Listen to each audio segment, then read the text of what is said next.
Shalom, good morning to all. ఆ పరమతండ్రి సన్నిధిలో నుంచి, సీయోన్లో నుంచి మిమ్మల్ని పరమతండ్రి సంపూర్ణమైన దీవెనతో నింపునుగాక. ఆ పరమతండ్రి అనుదిన కృపలో వస్తున్న లేఖన భాగంగా ఈ దినం మీతో మాట్లాడుతున్న మాట సమూయేలు 2వ గ్రంథము 7వ అధ్యాయము 29వ వచనంలో, నీ ఆశీర్వాదము నుండి నిత్యము నా కుటుంబం ఆస్వాదింపబడునుగాక. చూడండి, నీ ఆశీర్వాదం నుండి నా కుటుంబం నిత్యము నీ సన్నిధిలో ఆశీర్వదింపబడునుగాక అని దావీదు గారు ప్రార్థన చేస్తూ వస్తుంటున్నారు. అవును ప్రియులారా, ఎంత శ్రేష్టమైన ఆశీర్వాదము, ఎంత శ్రేష్టమైన ఆశీర్వాదముతో పరమతండ్రి తన యొక్క కుటుంబాన్ని నింపడానికి కొరకు ఆయన కలిగిన సంకల్పాన్ని గుర్తు చేసుకుంటూ పరమతండ్రి సన్నిధిలో దావీదు గారు ప్రార్థన చేస్తూ వస్తుంటున్నారు. మనం కూడా కుటుంబాలుగా ఆయన సన్నిధిలో కనబడినప్పుడు, కుటుంబాలుగా ఆయన సన్నిధిలో మనము ఆయన సన్నిధిలో ఆరాధిస్తూ వస్తుంటున్నప్పుడు, కుటుంబాలుగా ఆయన సన్నిధిలో చేరి మనం వాక్యం వింటూ వస్తున్నప్పుడు మనం కుటుంబాలుగా ఆశీర్వదిస్తాడు. ఎందుకంటే మన కుటుంబ వంశవృక్షమును ఆయన ఆశీర్వదించాలని ఆయన ఆశపడుతూ వస్తుంటున్నాడు.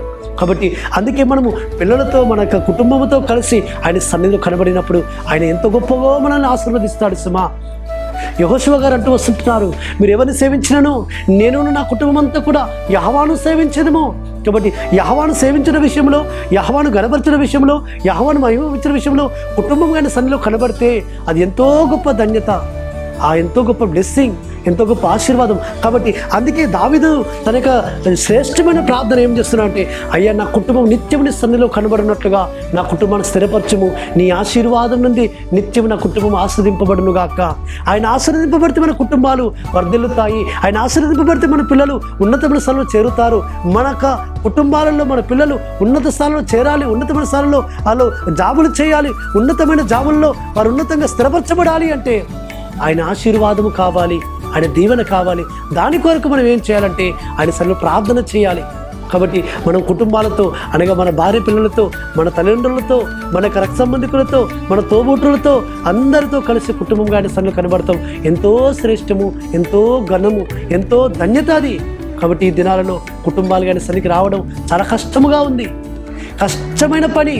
కాబట్టి పిల్లల మాట తల్లిదండ్రులు వినడం లేదు, పిల్లల యొక్క మాట ఎందుకంటే తల్లిదండ్రుల మాట పిల్లలు కూడా వినడం లేదు. పరమతండ్రి యెహోషువ మెస్సీయా అంటూ వస్తున్నాడు, ఆయన యొక్క ఆశీర్వాదముతో, ఆయన దీవెనతో కుటుంబాలు ఆయన సన్నిధిలో రావాలి, వారు ఆస్వాదింపబడాలి, వారి వంశవృక్షాలు వర్ధిల్లాలి.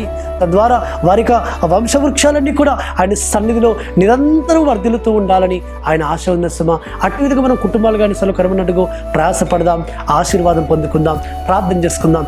పరలోకందర మా తండ్రి సర్వోన్నతుడా, నీ ఆశీర్వాదం నుండి నిత్యము నా కుటుంబం ఆశీర్వదింపబడుగా. కానీ దావీదు గారు ప్రార్థన చేస్తున్నట్టుగా మా కుటుంబాలు కూడా నిత్యముని సన్నిధిలో ఆశీర్వదింపబడుటకు సహాయం చేయమని ప్రార్థిస్తూ, ఆశీర్వాదం స్థిరపరచమని ప్రార్థిస్తూ, మానశకుడు విమోచకుడు నజరేయుడైన యెహోషువ మెస్సీయా అతి పరిశుద్ధమైన నామమున స్తుతించి ప్రార్థించి వేడుకుంటున్నాము తండ్రి, ఆమేన్.